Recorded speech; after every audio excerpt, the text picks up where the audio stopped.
बिस्मिल्लाहिर्रहमानिर्रहीम। अस्सलाम वालेकुम। मैं हूं मोहम्मद तहसीन अब्बासी और आप देख रहे हैं मेरा यूट्यूब चैनल। नाज़रीन, आज एक मरतबा फिर हम शर्जील मेमन के हवाले से ज़िक्र करेंगे। उन्हें जो एक्साइज़ मिनिस्ट्री उनसे छीन ली गई, और मैंने पिछले ब्लॉग में भी ज़िक्र किया था कि वो न सिर्फ़ वज़ारत छीनी गई है, बल्कि आगे चलकर मुमकिन है कि उनकी गिरफ़्तारी भी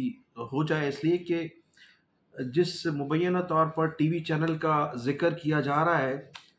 उस टीवी चैनल पर जिस शख्सियत ने छापा मारा, उसके लिए बताया जाता है कि उस शख्स को ये इत्तला थी और उसको इत्तला दी गई थी कि इस टीवी चैनल पर मुबैना तौर पर शर्जील इनाम मेमन साहब के कुछ लोगों के साथ कुछ वो स्मगलर्स हैं जो मंशियात का कारोबार करते हैं, और उन स्मगलर्स ने यहाँ शर्जील इनाम मेमन साहब के बिहाफ पर जो लोग बैठे थे उनसे मुज़ाकरात करने थे। और फिर ये भी कहा जाता है कि वो लोग उस वक्त वहाँ मौजूद भी थे और चंद लम्हे कबल ही वो लोग उठकर गए थे, तो छापा लगा। और फिर इस छापे की तरदीद, जिन लोगों ने छापा मारा था उनकी तरफ से तो तरदीद अभी तक नहीं आ सकी, लेकिन मुख्तलिफ इदारों की जानिब से तरदीद की जा रही है, जिन लोगों का वास्ता ही नहीं था इस छापे से। तो इस तरदीद को चलाकर, तरदीद करवाकर कोशिश की जा रही है कि उस दाग को साफ़ किया जाए जो उन छापा लगने के बाद उन पर लगा था, या फिर जो वज़ारत ख़त्म होने के बाद उन पर लगा है। शर्जील इनाम मेमन साहब के मुतालिक कुछ मैं आपको बताता चलूँ कि शर्जील इनाम मेमन साहब जो है वो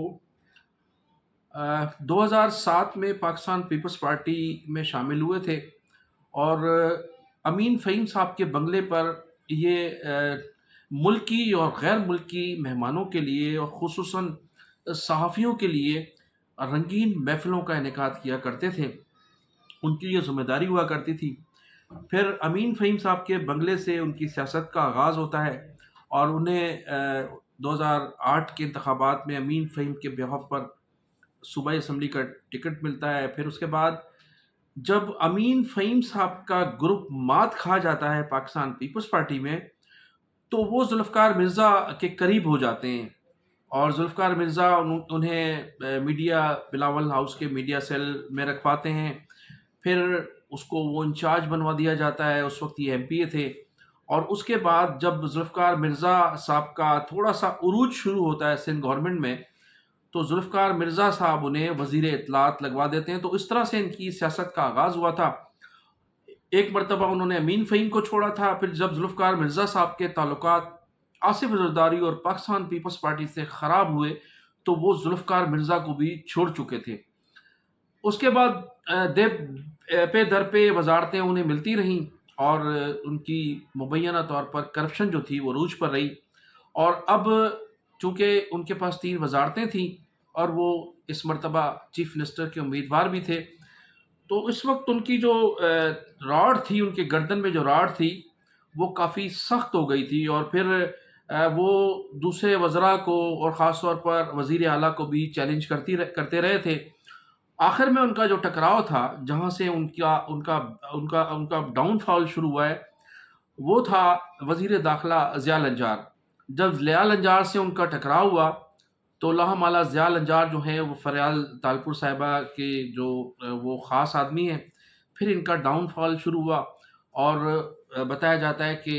इनकी करप्शन तो एक तरफ वो थी, लेकिन सूबे में इस 8 या 9 माह के दरमियान जिस बड़े पैमाने पे मंशियात फ़रोख्त हुई है, उसके हवाले से भी मुबैना तौर पर ज़िया लंजार साहब ने कुछ उन लोगों को पकड़ा जाए, फिर कुछ लोग गिरफ़्तार भी हुए, कुछ लोगों को गिरफ़्तार भी किया गया मुबैना तौर पर। और फिर ये जो टीवी चैनल पे छापा था, इसके पसे पर्दा भी कुछ अस्करी इदारे भी थे, और फिर हमारी पुलिस के भी कुछ अफ़सरान थे, जिनके ये इल्म में था मुबैना तौर पर कि आज टीवी चैनल पर मारूफ स्मगलर्स और मंशियात फ़रोशों की एक डील होने जा रही है, और उसमें थोड़ा-सा वो लेट हो गए, जिसकी वजह से गिरफ्तारियां अमल में नहीं लाई जा सकीं। लेकिन बताया जाता है कि कुछ लोग हुकूमत सिंध के पास ऐसे ज़रूर मौजूद हैं कि जो जिसकी वजह से मुबैना तौर पर शर्जील इनाम मेमन और उनके साहबजादे راول میمن کی گرفتاری عمل میں لائی جا سکتی ہے۔ اس کی وجہ یہ کہ وزیر اعلیٰ سندھ سے بھی اس وقت شرجیل انعام میمن کا ٹکراؤ ہے، اور وزیر داخلہ ضیاء النجار صاحب بھی اس وقت جو ہیں وہ ان کی مخالف لابی کا حصہ ہیں، اور یہی وجہ ہے کہ شرجیل انعام میمن صاحب کی پوری کوشش ہے کہ وہ صدر مملکت سے ایک ملاقات کریں، اور ملاقات کے بعد تاکہ یہ جو معاملات ہیں ان سے ان کی جان چھٹ سکے۔ تو ایسا ہی محسوس ہوتا ہے کہ وزارت گنوانے کے بعد اب وہ کوشش کریں گے آصف زرداری صاحب سے ملیں، اور آصف زرداری صاحب سے ملاقات کے بعد یہ معاملات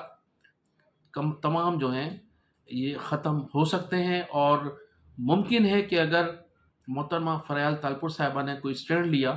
تو شرجیل انعام میمن کی مزید وزارتیں بھی جا سکتی ہیں اور ان کی گرفتاری بھی عمل میں لائی جا سکتی ہے۔ ناظرین، میں ذکر کروں گا 24 نومبر کے حوالے سے۔ تو آج سابق وزیر اعظم عمران خان صاحب کی اہلیہ کی ایک ویڈیو جاری ہوئی ہے، اور اس ویڈیو میں انہوں نے تمام اراکین اسمبلی ایم پی ایس کے لیے کہا ہے کہ وہ 10,000 لوگ لے کر آئیں گے، اور ایم این ایس کو کہا گیا ہے 10,000، اور ایم پی اے پر 5,000 افراد لانے کی ذمہ داری عائد کی گئی ہے۔ اور پھر انہوں نے یہ بھی کہا ہے کہ تمام لوگ اپنی گرفتاریوں سے بھی بچیں گے، اور جس بعد میں یہ عذر تسلیم نہیں کیا جائے گا کہ انہیں گرفتار کر لیا گیا، لہٰذا اپنے آپ کو بچانا بھی ہے، اور 10 اور 5,000 لوگ اس جلسے میں لے کر بھی آنے ہیں۔ ان کا یہ بھی کہنا تھا کہ اس تمام جلسے کے دوران جن گاڑیوں کے ذریعے ورکروں کو پنڈال تک لایا جائے گا، ان تمام گاڑیوں کی فوٹیجز بھی چیک کی جائیں گی، اور لوگوں کا اندازہ بھی لگایا جائے گا تصویروں سے، ویڈیو سے، کہ آیا وہ 10,000 اور 5,000 لوگ لے کر آئے ہیں یا نہیں آئے۔ اور ان کا یہ بھی کہنا تھا کہ کسی کا بہانہ گرفتاری کا برداشت نہیں کیا جائے گا۔ انہوں نے یہ بھی کہا کہ نہ صرف کارکن پی ٹی آئی کے بلکہ پوری قوم کو نکلنا ہے 24 نومبر کے لیے، جو بانی متحدہ الطاف حسین کہتے چلے آئے ہیں کہ 24 نومبر کو پوری قوم کو نکلنا ہے عدلیہ کی آزادی کے لیے، پاکستان کی آزادی کے لیے، پاکستان میں بحالی جمہوریت کے لیے، اور پاکستان میں لوگوں کے حقوق کے لیے 24 نومبر کو کسی بھی صورت میں نکلنا ہے، پوری قوم کو نکلنا ہے۔ اسی طرح سے بشرا بی بی کی بھی یہی اپیل ہے، اور یہ اپیل جو ہے یہ تمام احکامات بانی تحریک انصاف جناب عمران خان صاحب کی جانب سے بھیجے گئے ہیں جیل سے، اور پھر وہ چونکہ عام لوگوں پر تو جو دوسری قیادت ہے ان پر لوگوں کا اعتماد ختم ہو چکا ہے، اور جو پی ٹی آئی کے کارکنان ہیں ان کا اعتماد اب محض بی بی بشرا صاحبہ اور ان کی عمران خان کی جو بہن ہے علیمہ خان، ان پر لوگ اعتماد کر رہے ہیں۔ تو ان دونوں کی جانب سے عمران خان کے یہ میسیجز دیے گئے ہیں، جو میسیجز کئی دنوں سے بانی متحدہ الطاف حسین صاحب فرماتے چلے آ رہے ہیں۔ تو ناظرین، میں انہی الفاظ کے ساتھ آپ سے اجازت چاہوں گا کہ آپ میرے چینل کو سبسکرائب بھی کیجیے گا، اور کمنٹ سیکشن میں جا کر اپنی قیمتی رائے کا اظہار بھی ضرور کیجیے گا۔ پاکستان زندہ باد، پاکستان پائندہ باد۔